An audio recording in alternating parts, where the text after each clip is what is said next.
إن الحمد لله الأكرم الذي خلق الإنسان وكرم وعلمه من البيان ما لم يعلم، فسبحان الذي لا يحصى امتنانه باللسان ولا بالقلم. نشهد أن لا إله إلا الله وحده لا شريك له، ونشهد أن سيدنا وحبيبنا ومولانا محمدا عبده ورسوله الذي أرسله بالحق بشيرا ونذيرا وداعيا إلى الله بإذنه وسراجا منيرا. فقد قال الله تعالى في كلامه المجيد وفرقانه الحميد: أعوذ بالله من الشيطان الرجيم.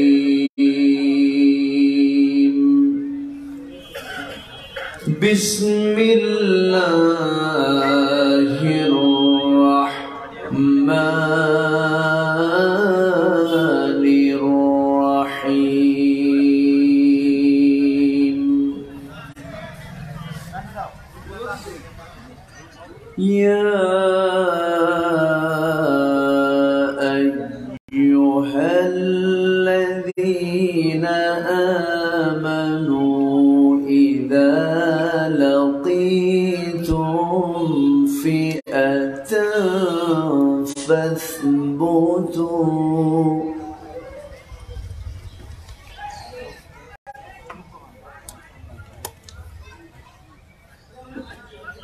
إذا لقيتم فئة فاثبتوا واذكروا الله كثيرا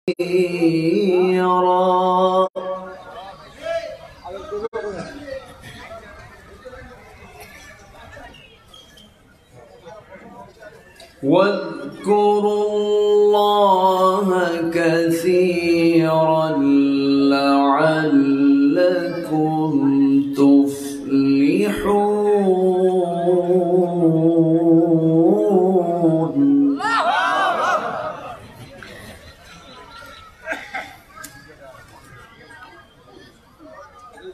وأطيعوا الله ورسوله ولا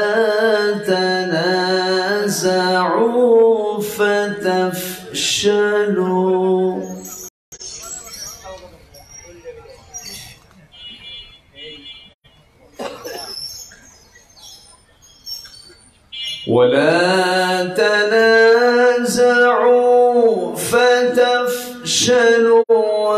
وتذهب ريحكم واصبروا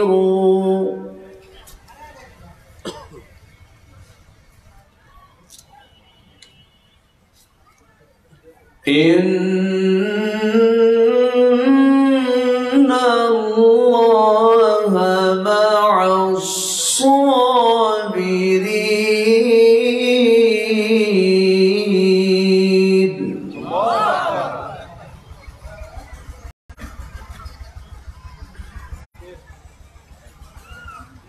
ولا تكونوا كالذين خرجوا من ديارهم بطرا ورئاء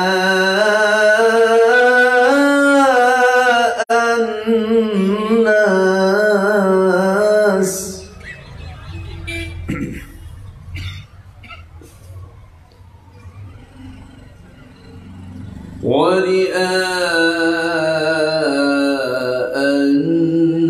الناس ويصدون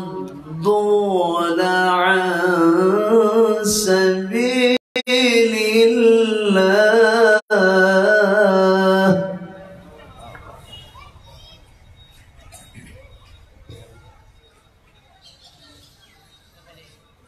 والله بما يعملون محيط.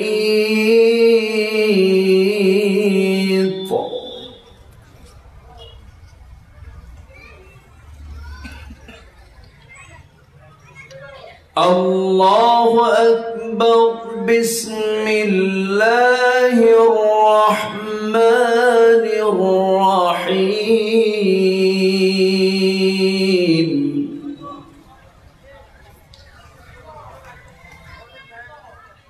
إن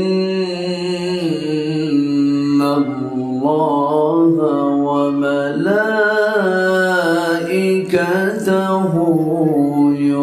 يصلون على النبي يا أيها الذين آمنوا صلوا عليه وسلموا تسليما. اللهم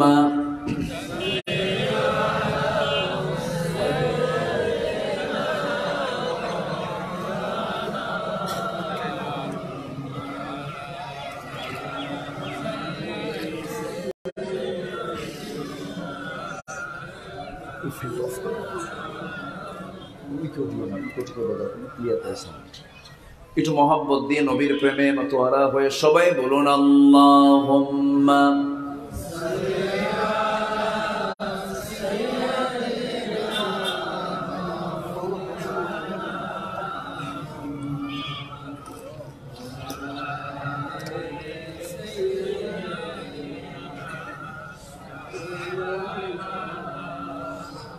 সবাই বলুন বালাগাল উলা বিকামালিহি কাশাফাত তুজা বিজামালিহি হাসনাত জামিউ খিসালিহি সাল্লু সূরতে يوسف بداري حكمة لقمان ما قارئ قرآن باري يهدي لسادمان ما بلغ العلا بكماله كشافت تجا بجماله حسنت جميع خصاله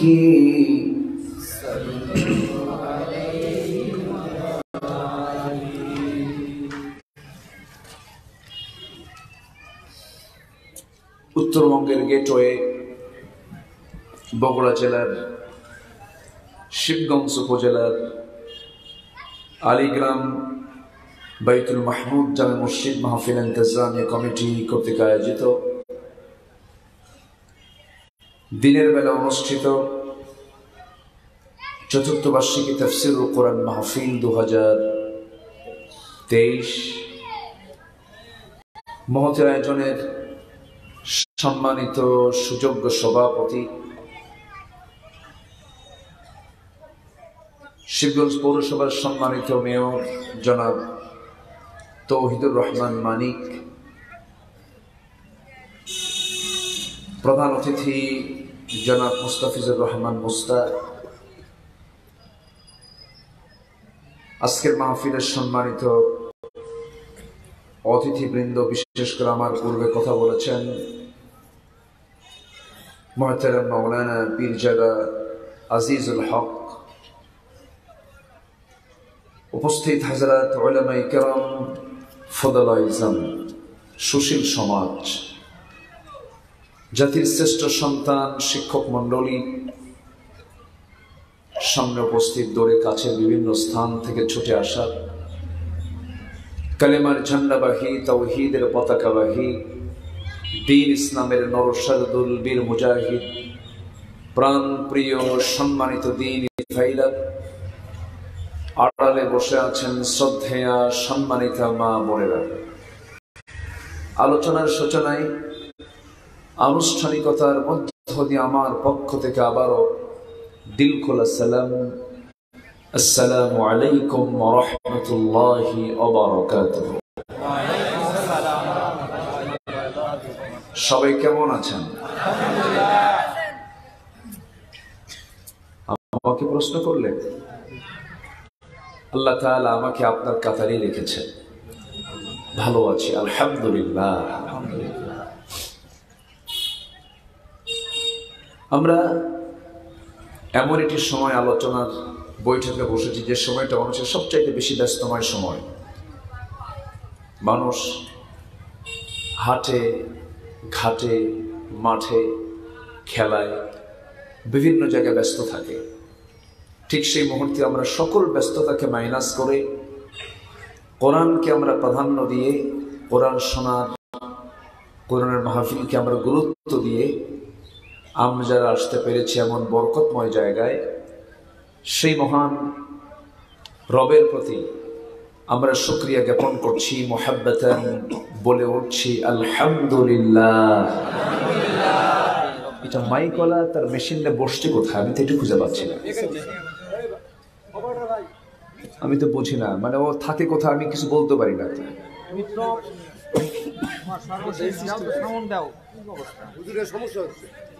সাউন্ড তো বেশি দিলে তো হবে না, সাউন্ড বেশিও দেওয়া যাবে না, আপনি বোঝেন না?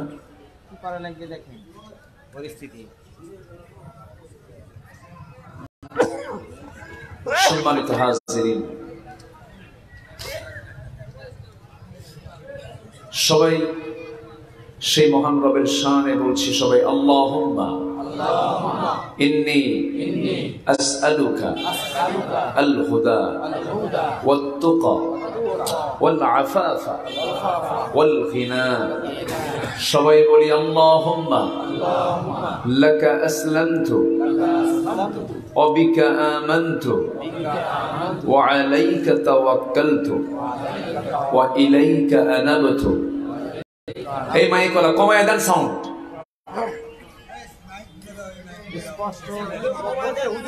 সাউন্ডটা কমায় দেন না। সাউন্ড মাইক থাক, মাইক থাক, মাইক থাক, হ্যাঁ হর্ন থাক, ওটা থাক, সাউন্ড বক্স থাক। ও তো বোঝেও না কোথায় আওয়াজ কি হচ্ছে না কি হচ্ছে, সাউন্ডের সিস্টেমই তো বোঝে।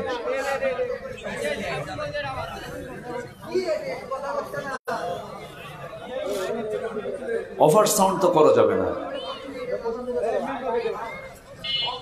সম্মানিত হাজিরিন, বক্স আমার দিকে রাখেন, সমস্যা নেই, কিন্তু সাউন্ড তো বেশি দেওয়া যাবে না। ও ভাবতেছে মানে সাউন্ড বেশি দিলি মনে হয়ে গেল।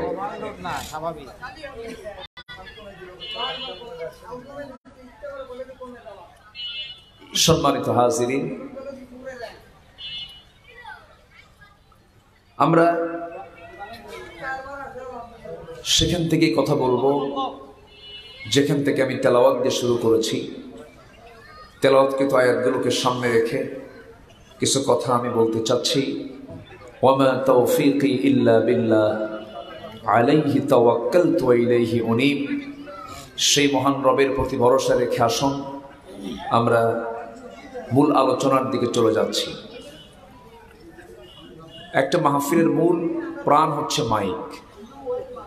যিনি মাইক অপারেটর তিনি মঞ্চে থেকে শুনবেন যে তার কানে আওয়াজটা ঠিক মতো যাচ্ছে কিনা। প্রত্যেকটা ইঞ্চি ইঞ্চি জায়গায় তিনি দেখবেন যে সব জায়গায় সাউন্ডগুলো সবার কানে সাপ্লাই হচ্ছে কিনা। এগুলো সব দেখে একটা মাহফিলের 99% ডিপেন্ড করে হলো মাইকের উপরে। একটা মাহফিলের সব ঠিক আছে, মাইক ঠিক নাই, কিছুই ঠিক নাই। একটা মাহফিলের সব কিছুই ঠিক নাই, কিন্তু মাইক ঠিক আছে, সব ঠিক আছে।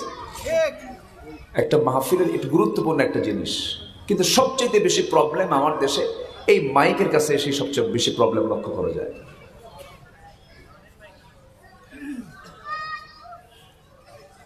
সম্মানিত উপস্থিতি, আমরা যে কিতাবের আলোচনা শুনতে এসেছি, এই কিতাবের নামটা কি? সবাই বলেন, এই কিতাবের নামটা কি? এখানে লেখা আছে কোরআন শরীফ, ঠিক আছে না? কোরআন শরীফ এখানে লেখা আছে, দেখেন কিতাবের উপরে লেখা আছে কোরআন শরীফ। আমার দেশে আরো কিছু শরীফ আছে, মাজার শরীফ আছে না, ওরস শরীফ, দরগা, খানকা, গাজা শরীফ।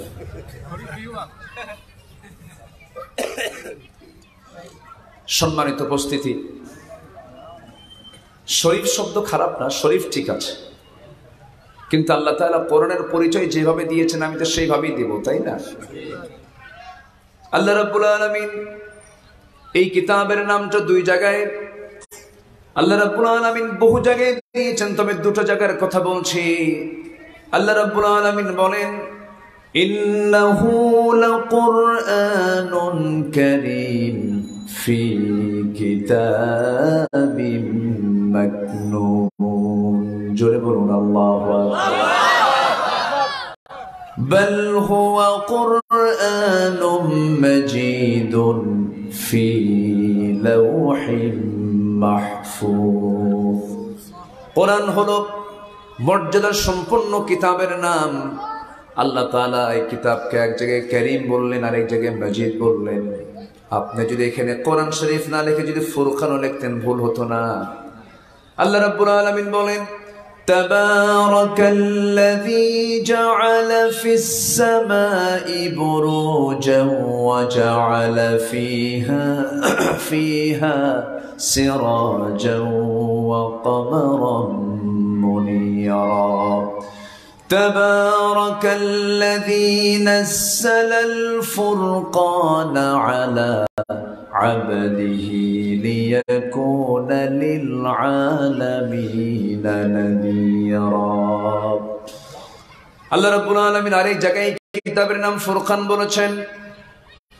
যারা পড়েন ঠোঁট মিলিয়ে বলি, شهر رمضان الذي أنزل فيه القرآن هدى للناس وبينات من الهدى والفرقان। কোরআনের আরেকটা নাম হলো ফুরকান, আরেকটা নাম হচ্ছে আল হুদা। অনেকগুলো নাম আছে এর মধ্যে। কোরআন আল্লাহ তাআলা এই কিতাবের নামকরণ করেছেন। কোরআন মানে হলো পড়া। কোরআন মানে কি? পড়া, বেশি বেশি করে পড়া।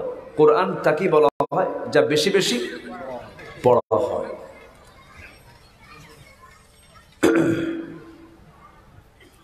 সম্মানিত ভাইরা, বসে বসে।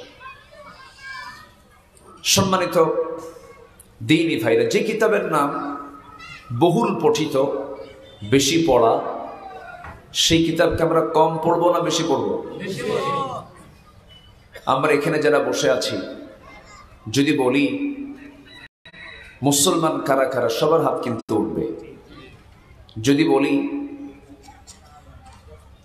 ইমানদার কারা কারা, সবার হাত উঠবে। যদি বলি জান্নাত পেতে চান কারা কারা, সবার হাত উঠবে। যদি বলি কোরআনটাকে সহি করে পড়তে পারেন কারা কারা, সবার কি হাত উঠবে? উঠবে? এটা কি শুধু শিবগঞ্জের সমস্যা না জাতীয় সমস্যা? জাতীয় সমস্যা। আগের চাইতে এখন শিক্ষার হার কমেছে না বেড়েছে? বলেন, বেড়েছে। বাপ মার প্রতি সেবার হার বেড়েছে না কমেছে? তাহলে এমন শিক্ষার হার বাড়ছে, শিক্ষার হারের ঠেলায় বাপ মার সেবা কি হয়েছে? কমে গেছে। তাহলে অবশ্যই শিক্ষার ভিতরে কিছু অপূর্ণতা, কিছু অসম্পূর্ণতা, কিছু গ্যাপ, কিছু ত্রুটি আছে না নাই? আছে। পৃথিবীর কোন শিক্ষাই মানুষকে ভালো করতে পারবে না। পৃথিবীর কোন শিক্ষাই মানুষকে নৈতিকতার মানে উন্নতি করতে পারবে না, চারিত্রিক মানকে ডেভেলপ করতে পারবে না। পৃথিবীর কোন শিক্ষা এটা পারবে না। একমাত্র পারবে হলো আসমানি কিতাব। কি শিক্ষা বলেন? কিসের শিক্ষা বলেন? এই কিতাবটাই একমাত্র মানুষকে ভালো করতে পারে, তার নৈতিকতার মানকে চূড়ান্ত লেভেলে পৌঁছে দিতে পারে। সম্মানিত হাজিরিন, সম্মানিত উপস্থিতি, সেই কোরআন সামনে 2টা দিন পর, কালকেই তো মনে হয়, হয়তো না কালকে হয়তো সেহরি খাওয়া লাগতে পারে, কালকে তারাবি শুরু হতে পারে, তাই না? কালকে সন্ধ্যা থেকেই শুরু হতে পারে, অথবা পরশুদিন হতে পারে। এই গুরুত্বপূর্ণ একটি মাস আসতেছে আমার আপনার সামনে। সেই মাসের নামটা কি বলুন তো? রমজান মাস কিসের মাস বলেন? হ্যাঁ, সুন্দর করে একজন বলেছেন। কি কি নাজিরের মাস বলেন?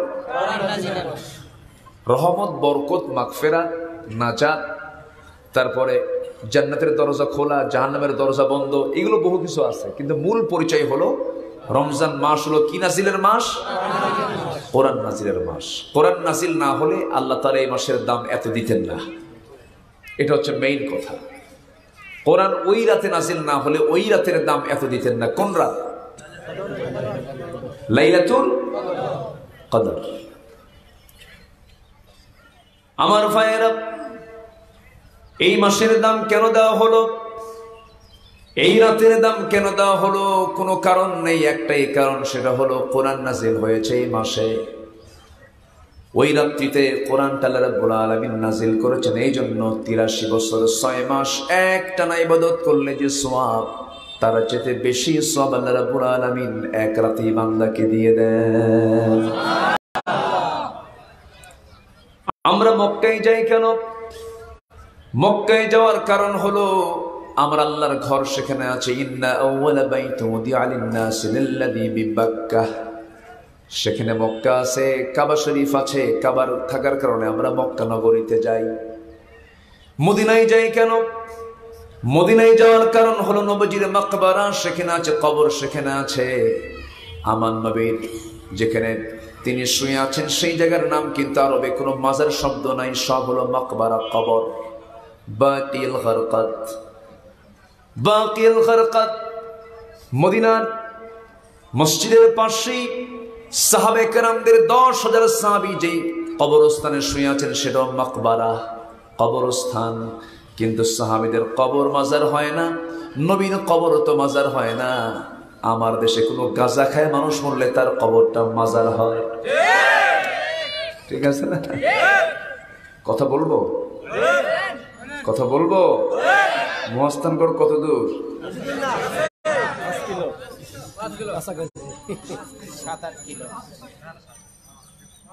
এখানে কি ফ্যান চলে নাকি কোথাও? মাইকে, ওই মাইকের ফ্যান বন্ধ করে দেন। ওটা মনে হচ্ছে যে মেশিন চলতেছে। মাইকের ফ্যানটা বন্ধ করে দেন। সম্মানিত ভাইয়েরা, মহাস্থানগড়ে যিনি শুয়ে আছেন তিনি কি দেশের মানুষ? কোথাকার বলেন তো? বাল্খ। বাল্খটা হচ্ছে রাশিয়া। হ্যাঁ, আফগানিস্তান একটা প্রদেশ। হ্যাঁ।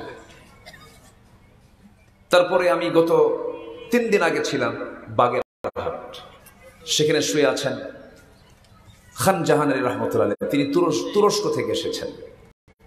তুরস্কের সমস্ত স্থাপত্যগুলো সেখানে এখনো দৃশ্যমান।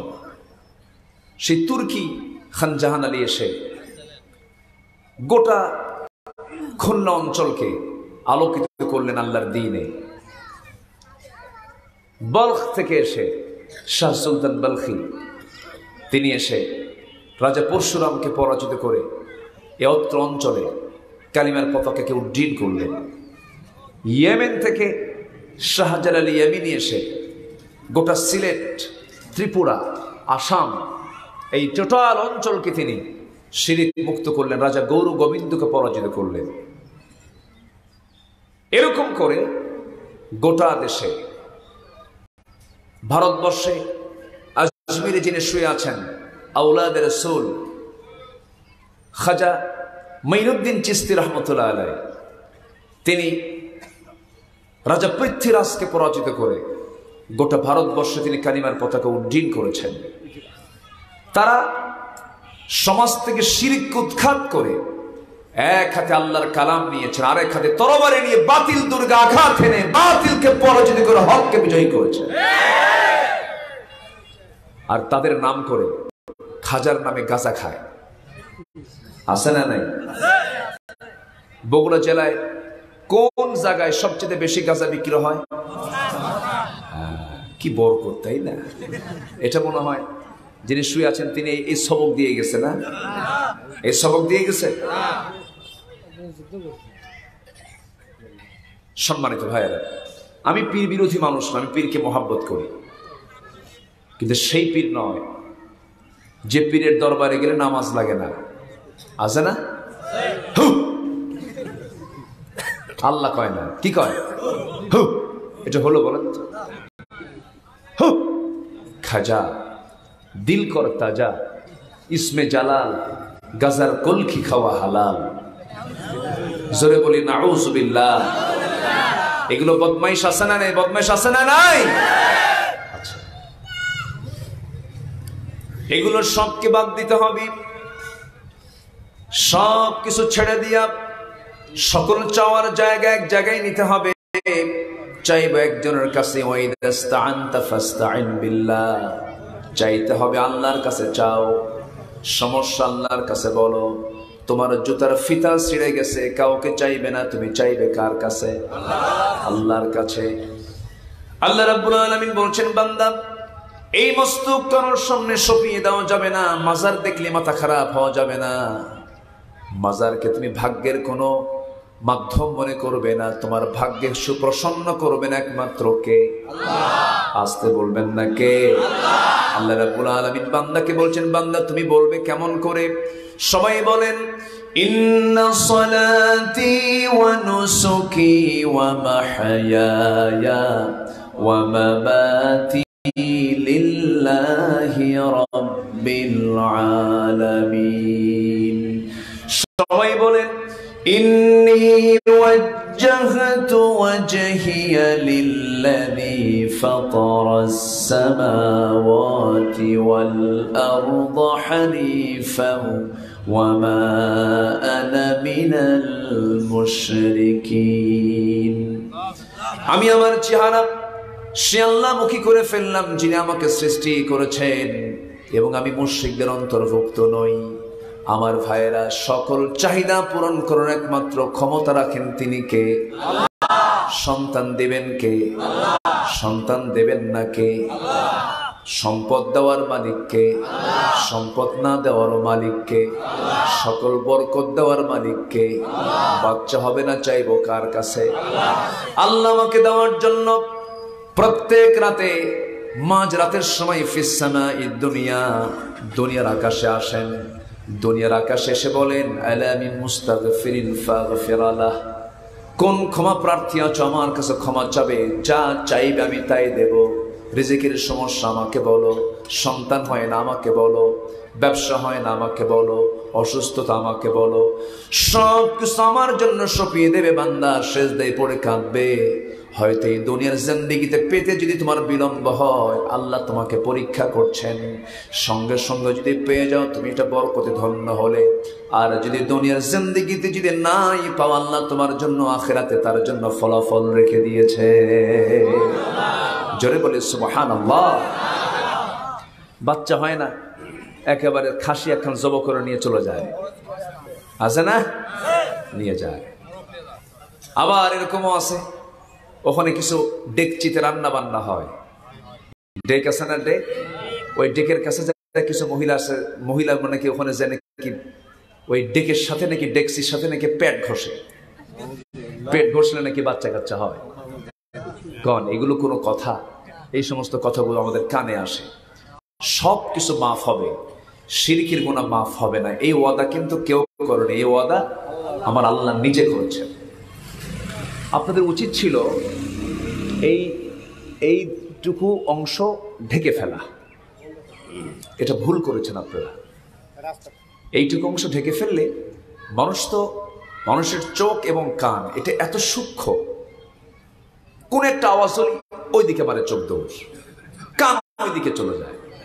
এই জন্য অন্তত চোখটা যদি আড়াল থাকে তখন আলোচনার যে একটা মনোযোগিতা এটা ঠিক থেকে যায়। মাহফিলের যে একটা সুন্দর পরিবেশ এটা যদি এখানে যদি ঢেকে দিতেন তাহলে সবচেয়ে ভালো হতো।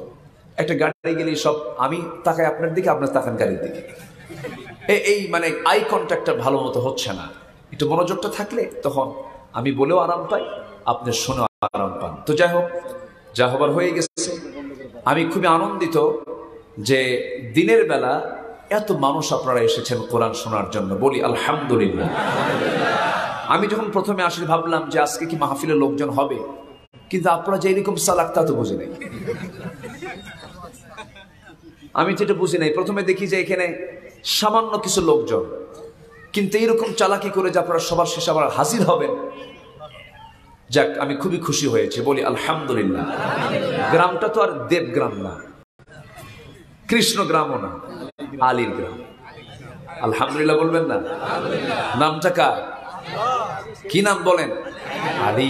এক সাহাবীর নাম আছে না, আসাদুল্লাহিল গালিব, হযরতে আলী রাদিয়াল্লাহু তাআলা। আবার আলীয়ুন শব্দটা আল্লাহর নামও, ইয়া আলীয়ুন, আলীয়ুন কবীর, আল্লাহ তাআলা তার নামও আছে আলী। সম্মানিত ভাইয়েরা, তাহলে এত সুন্দর একটা নামের গ্রাম, সেই গ্রাম তো ভালোই হবে। আল্লাহ তুমি প্রত্যেকটা ঘরে ঘরে আলীর মতো বীর সেনানী বানায় দাও।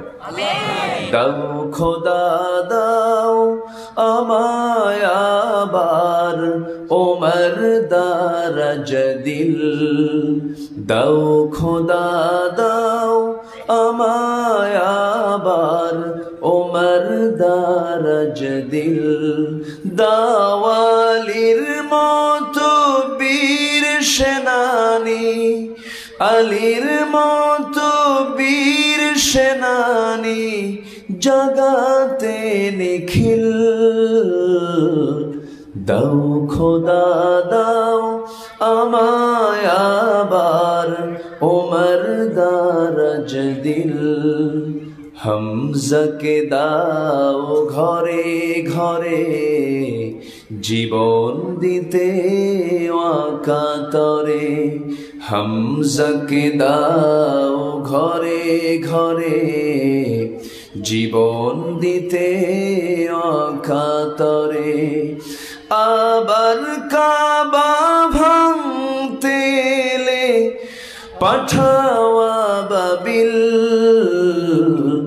দাও খোদা দাও আমায় আবার ওমর দারাজ দিল, দাওয়ালির মতো বীর সেনানী, আলীর মতো বীর সেনানী জগাতে নিখিল,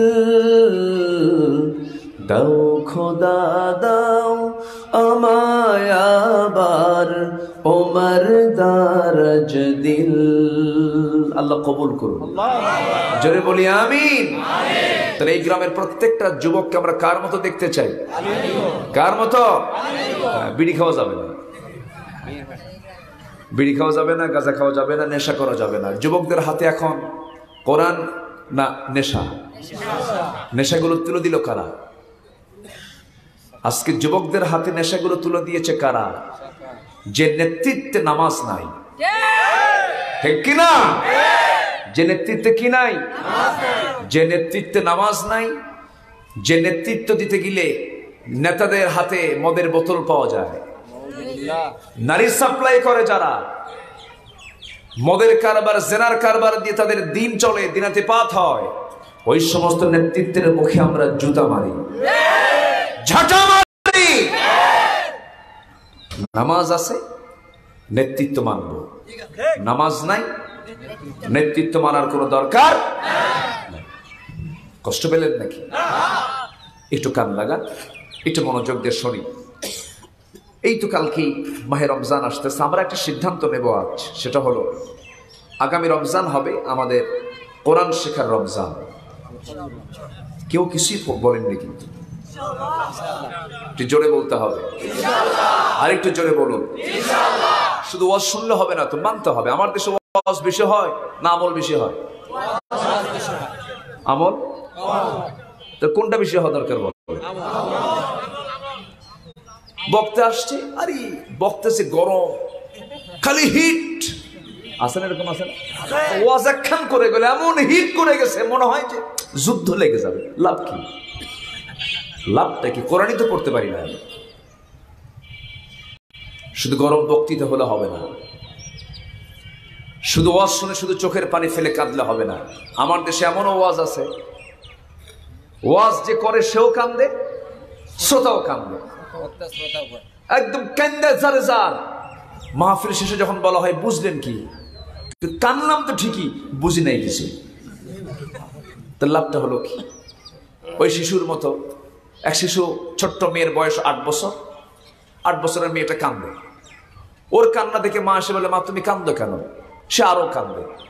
তো বাচ্চাটার কান্না দেখে, মেয়ের কান্না দেখে মাও কান্দে। মা মেয়ের কান্না দেখে আশেপাশের যে প্রতিবেশীগুলো আছে সব মহিলারা আসলে, মহিলা এমনি কান্দে না, ওরা এসে এদের দুইজনের মা বেটির কান্না দেখে এরাও কান্দে। কান্নার রোল পড়ে গেছে।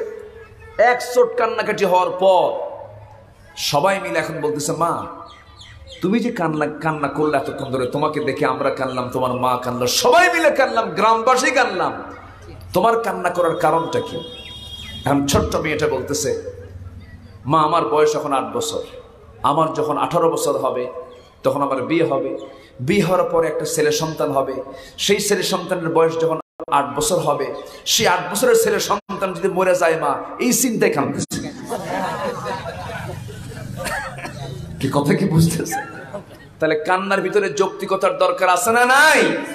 আচ্ছা, আমরা বুঝবো আজকে। আজকে 1 নাম্বার সিদ্ধান্ত নেব আমরা, যেহেতু রমজান মাস হলো কোরআন নাজিলের মাস, রমজানের মর্যাদা যদি পেতে চাই আমরা 1 নাম্বার হলো এনিওয়ে আমাকে যেভাবেই হোক নামাজ পড়া যেমন ফরজ, নামাজ পড়তে গেলে কোরআন শেখাও কি আসতে বলবেন, কোরআন শেখা কি ফরজ। যত বড় পিএইচডি হোল্ডার হোক, যত বড় শিক্ষিত হোক, যত বড় জানাশোনা লোক হোক না কেন, যত বড় উচ্চ শিক্ষিত ডিগ্রিধারী লোক হোক না কেন, যদি কেউ কোরআনটাকে সহি করে পড়তে না পারে, আল্লাহর আদালতে সে হলো মূর্খ। সে কি? আরো জানবেন, সে কি? মূর্খ। তাহলে আমার আল্লাহর কাছে কি মূর্খ থাকতে চাই না আল্লাহর কাছে দাম নিতে চাই? আমরা দাম নিতে চাইলে আমাদের 1 নাম্বার কাজ হবে, কোরআন কি কঠিন না সহজ? বলেন, কঠিন না সহজ? আমি আমার এই নিজের হাতে হাজার হাজার হাফেজের মাথায় আমি পাগড়ি পরিয়েছি। গতকালকেও রাজবাড়ি মাহফিল ছিল, সব রাজা, কোনো প্রজা টোজা নাই, সব রাজা। সেই মাহফিলে দস্তরবন্দি হলো, হাফেজদের মাথায় পাগড়ি পরায় দিলাম। আমার এমনও রেকর্ড আছে, 4 বছরের ছোট্ট বাচ্চা, 4 বছর, 30 পারা কোরআন মুখস্থ। জোরে কোন সুবহানাল্লাহ। এখন আপনি যদি আল্লাহর কাছে গিয়ে বলেন, আল্লাহ খুব কঠিন ছিল, পারি নাই, কাম হবে? আসতে বলবেন না, কাম হবে? হবে না। আমার জান্নাত আমাকেই খুঁজে বের করতে হবে, আমার নামাজ আমারই সুন্দর করতে হবে। কোরআন কঠিন কোনো কিতাব নয়। একটু বুঝায় দিই আমি আপনাকে, গোটা পৃথিবীতে 4,500 ভাষা আছে। 4,500 ভাষার ভিতরে আল্লাহ রাব্বুল আলামিন প্রথম ভাষাটা যেটা দিয়েছেন সেটা হলো আরবি ভাষা। জান্নাতের ভাষাও আরবি। আদম আলাইহিস সালাতু ওয়াস সালাম, নূহ, আদম আলাইহিস সালাতু ওয়াস সালাম এবং হাওয়া আলাইহিস সালাতু ওয়াস সালাম ভাষা ছিল আরবি। কিন্তু আল্লাহ রাব্বুল আলামিন মানুষগুলোকে বিভিন্ন ভাগে যখন ভাগ করে দিয়েছেন, বিভিন্ন গোত্রে গোত্রে ভাগ করে দিয়েছেন, ভাষা দিয়েছেন, বর্ণ দিয়েছেন, কেন? লিতাআরাফু, যেন তোমরা একে অপরকে চিনতে পারো। কেমন করে চিনবা? ধরেন সবার ভাষা যদি এক হতো, সবার চেহারা যদি এক হতো, কেউ কাউকে চিনতো না, সমস্যা হয়ে যেত। ভাষাগুলো দিয়েছেন পাসওয়ার্ডের মতো। যেমন আমার মোবাইলে আপনি ঢুকতে পারবেন না, পাসওয়ার্ড মারা আছে, আপনার মোবাইলে আমি ঢুকতে পারবো না। ধরুন এই বগুড়া জেলার যতগুলো থানা আছে, প্রত্যেকটা থানার ভাষা কি একরকম নাকি? দুপচাচিয়ার দিকে যাবেন, গরুকে আপনি বলে আর বাপকে তুই বলে। কে গরু? খাবিন তো খাবিন না, খাবিন তো গুদগুদাবিন না। বাপ তুই কুটি গেছিল কি, ঠিক আছে না? আচ্ছা, এটা কি শিবগঞ্জের ভাষা? শেরপুর যাবেন, চান্দাই কোনার দিকে যাবেন, সেটাও কিন্তু বগুড়া, কিন্তু সেই জায়গার মানুষ আবার আরেকটা টান মানে গেদা ভাত খাইছে হোক গা, কি ঠিক আছে না? আরেকটা টান মারে। বগুড়া শহর, কে রে তুই কুটি গেছিল রে, ভাত খাসু, কি ঠিক আছে না? তাহলে এই যে একটা টানের কম বেশি। আবার গাইবান্ধা যাবেন, সেখানে আরেকটা টান পাবেন। রংপুরে র পাবেন না। বাড়ি কোথায়? অংপুর। ছেলের নাম অসিত মিয়া, বাপের নাম অপিক মিয়া, কোনটাতে র নাই, সব র বাদ পড়ে গেছে। আচ্ছা, বাড়ি কোথায়? অংপুর। রংপুর বলতে পারে না। তাহলে এই যে ভাষাগুলো যে আল্লাহ তাআলা মিক্সড করে দিয়েছেন, এই ভাষাগুলো কেন এরকম করে দিয়েছেন? রংপুরের লোক সেখানে মাতব্বরি করলে কথা বলতে ধরা খাবে, এটা রংপুর থেকে আসছে। কথা বোঝেন নাই? হ্যাঁ, আল্লাহ তাআলা এগুলোকে সব মার্কিং করে দিয়েছেন। ভাষা কি বিভিন্ন ভাষা দেওয়ার কারণে সবাই চিনতে পারে যে এটা অমুক গোত্রের, অমুক অঞ্চলের, অমুক দেশের মানুষ। আল্লাহু আকবার বলেন। লিতাআরাফু ইন্না আকরামাকুম ইনদাল্লাহি আতকাকুম ইন্না খালাকনাকুম মিন যাকারিন ওয়া উনসা ওয়া জাআলনাকুম শুউবান ওয়া ক্বাবাইলা লিতাআরাফু। আল্লাহু আকবার। কিন্তু আমার বন্ধুগণ, আপনি হাজারবার চেষ্টা করেন রংপুরের ভাষাকে আপনি আত্মস্থ করতে পারবেন না, চিটাগাংয়ের ভাষাকে আপনি আত্মস্থ করতে পারবেন না। যদি আমার দেশের মানুষ তারা সিলেটে গিয়ে সিলেটের ভাষায় কথা বলতে যাবেন, আপনি ধরা খাবেন, যতই পারেন আপনি পারবেন না। কিন্তু আশ্চর্য বিষয় হলো, কোরআনটা এমন একটি কিতাবের নাম, আমার দেশের হাফেজরা আরব দেশের হাফেজকে হারায়া তারা বিশ্বের মধ্যে ফার্স্ট হয়ে যায়। সুবহানাল্লাহ বলবেন না? ভাষা হলো বাংলা, অথচ কোরআন আরবিতে নাজিল হয়েছে। আরব দেশের ভাষাও হলো আরবি, কোরআনের ভাষাও হলো আরবি, কিন্তু তারা পারে না। কেন পারে না? সহিহ তেলাওয়াতের দিক থেকে আমার দেশের হাফেজরা মাঝে মাঝে ফার্স্ট হয়ে যায়। মালয়েশিয়া মাঝে মাঝে পুরস্কার নিয়ে আসে, বিভিন্ন ভাষার মানুষ পুরস্কার নিয়ে আসে। আরও যেন আশ্চর্য হয়ে যাব, আল্লাহ রাব্বুল আলামিন প্রত্যেক জিহবার ভিতরে কোরআন তেলাওয়াতটাকে সহজ করে দিয়েছেন। জোরে বলি সুবহানাল্লাহ। গোটা পৃথিবীর সমস্ত মুসলমান যখন কাবার সামনে গিয়ে দাঁড়িয়ে যায়, কাবার ইমাম যখন নামাজটা শুরু করে দেন, আজানও এক, সূরা ফাতিহাটাও এক। আমার দেশের এক গ্রামের সাধারণ মানুষ হজে গেছে, হজ থেকে ফিরে আসার পর দেশে আসার পর বন্ধুরা জিজ্ঞাসা করছে, হাজী সাহেব হজ কেমন করলাম? ভাই, এমন দেশে গেছিলাম যে দেশে কোনো বাংলা নাই, সব জায়গায় শুধু আরবি আর আরবি, শুধু দুই জায়গায় বাংলা পাইছে। কোথায়? আজান যখন দিল, সূরা ফাতিহা যখন পড়ল। কথা বলছেন? আজান আর সূরা ফাতিহা সব আরবি, আর এটা শুধু বাংলা পাইছে। আল্লাহ তাআলা সব সহজ করে দিয়েছেন। সবাই বলেন আলহামদুলিল্লাহি রাব্বিল আলামিন আর রহমানির রহিম মালিকি ইয়াউমিদ্দিন ইয়্যাকা না'বুদু ওয়া ইয়্যাকা নাস্তাঈন اهدنا الصراط المستقيم صراط الذين أنعمت عليهم غير المغضوب عليهم ولا الضالين এরপরে আরো জোরে, আরো জোরে। নামাজের মধ্যে আমি নাচতে না জোরে? আচ্ছা, আসতে বলার লোক আছে না নাই? মারামারি আসতে কয়, মারামারি করা যাবে? মারামারি করা যাবে না। যদি কেউ নাফিতে কেউ হাত বাঁধে, কিছুই বলতে যাব না। যদি কেউ বুকে হাত বাঁধে, কিছুই বলতে যাব না। আবার এরকমও আছে হাত বাঁধেই না, আছে না? আছে। এই তো আপনাদের দোয়া আল্লাহ তাআলা কবুল করলে। করোনার আগে মা বাবা আমার স্ত্রী সস্ত্রীক আমরা চারজন হজে গিয়েছিলাম। করোনার আগে মনটা পড়ে যায়, ওখানে কখন যাব। আল্লাহর ঘর, তিনটা জিনিসে কোনো বিরক্তি আসে না। আর তিনটা জিনিসের দিকে তাকালে আল্লাহ তাআলা নেকি দেন, বরকত দেন। সুবহানাল্লাহ। মার দিকে তাকালে, কিসের দিকে তাকালে? মার দিকে যতবার তাকাবেন ততবার সওয়াব। কেউ তো আলহামদুলিল্লাহ কইলেন না। কি যুবকরা ভালো করে খাও আলহামদুলিল্লাহ। কার দিকে তাকালে সব পাওয়া যায়? কিন্তু তাকায় থাকো কার দিকে? চুপ করে আসতে,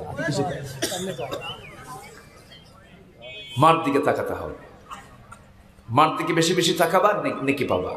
পরে যখন বিয়ের সময় হবে বইয়ের দিকে তাকাবা, আল্লাহ সওয়াব দিবেন, সমস্যা নেই। বইয়ের দিকে তাকালেও সওয়াব, আলহামদুলিল্লাহ। মুস্কি হাসি দিলেও সাদকা, সুবহানাল্লাহ।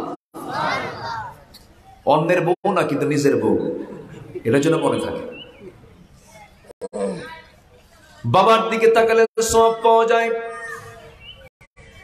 আরেকটা হলো কাবার দিকে আপনি যতবার তাকাবেন ততবার নেকি পাওয়া যায়।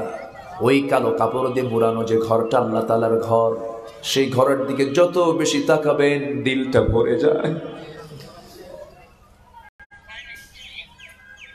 আমার ভাইরা, আল্লাহ তুমি সবাইকে আল্লাহর ঘর দেখার তৌফিক দিয়ে দাও, জোরে বলি আমিন। আমি নিজের চোখে দেখেছি এক রিকশাওয়ালা ভাই, আমার দেশে রিকশাওয়ালা, এই বেচারি আমাকে কাবা শরীফের পাশে আমি হাঁটতেছি, ঘুরতেছি, আমাকে দেখে দৌড় মেরে আমাকে জড়িয়ে ধরে বলে, হুজুর আমি আপনার ওয়াজ শুনি, আমি আপনাকে খুব ভালোবাসি, আমি হজে আসছি। বললাম যে আপনি কি করেন? আমি রিক্সা চালাই। বললাম রিক্সা চালান, আপনি হজে আসলেন কেমনে?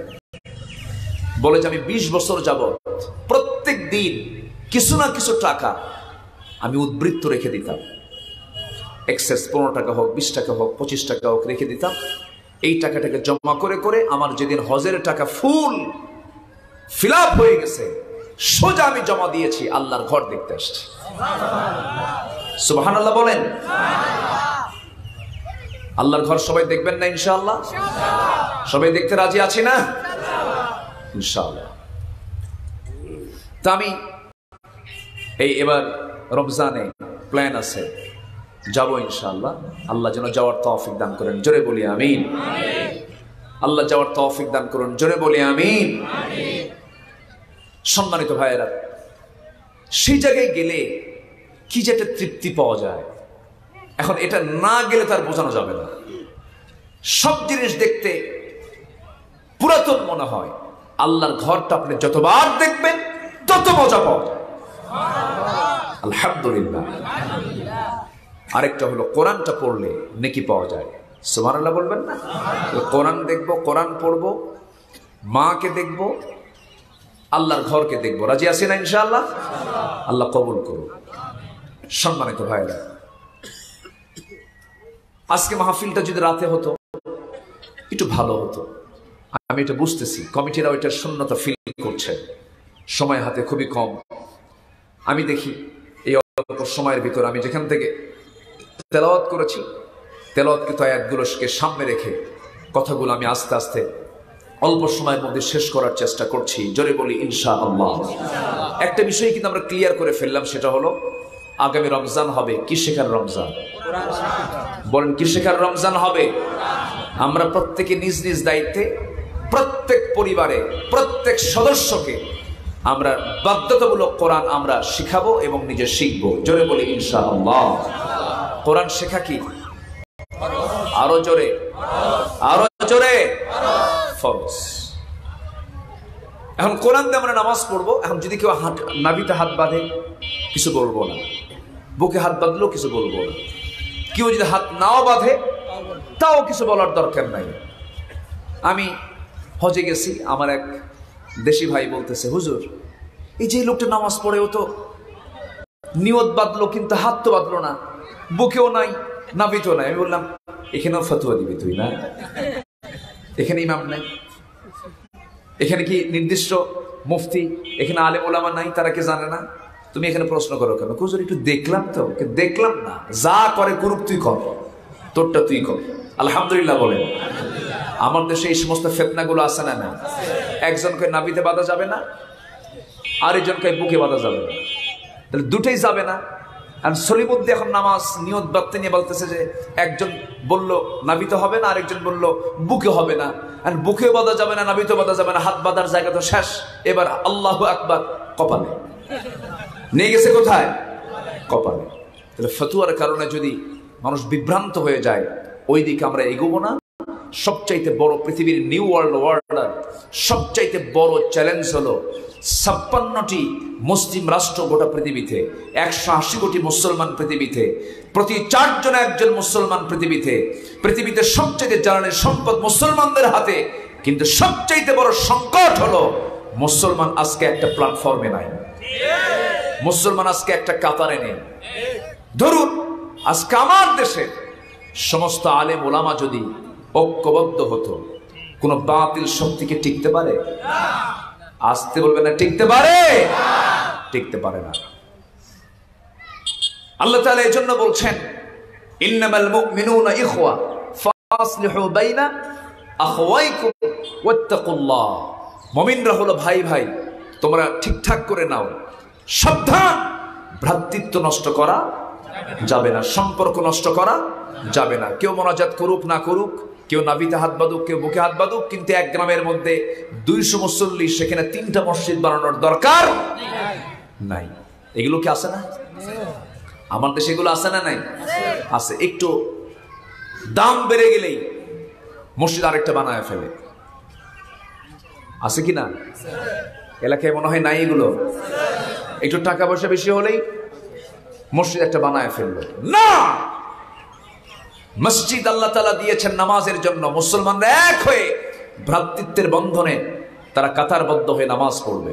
আল্লাহ তাআলা সেই বান্দাকে সবচেয়ে বেশি খারাপ বলে আখ্যা দিয়েছেন, যারা ফাসাদ সৃষ্টি করে, যারা মতপার্থক্য সৃষ্টি করে। আল্লাহ তাআলার কাছে তারাই সবচেয়ে বেশি অপরাধী। কে বলেছেন? আল্লাহ বলেছেন। আমার ভাইয়েরা, আমার বন্ধুগণ, এই দুনিয়া ছেড়ে আমিও যাব, আপনিও যাবেন।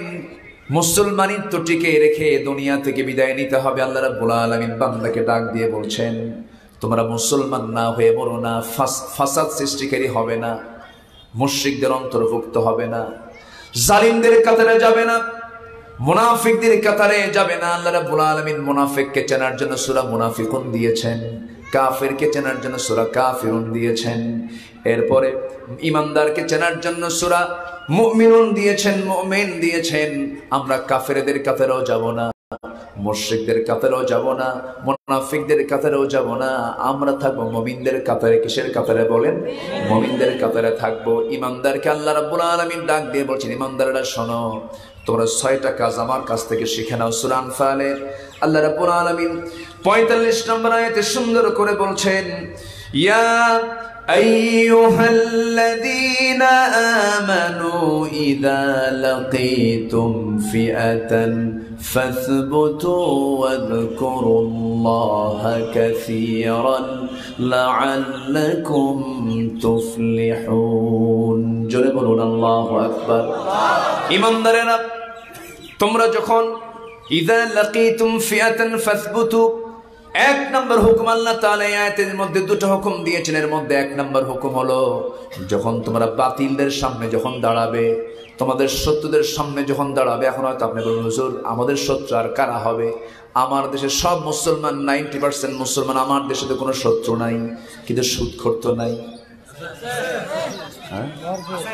সুদখোর কি আমাদের বন্ধু হতে পারে? নামের আগে তো মোহাম্মদ আছে।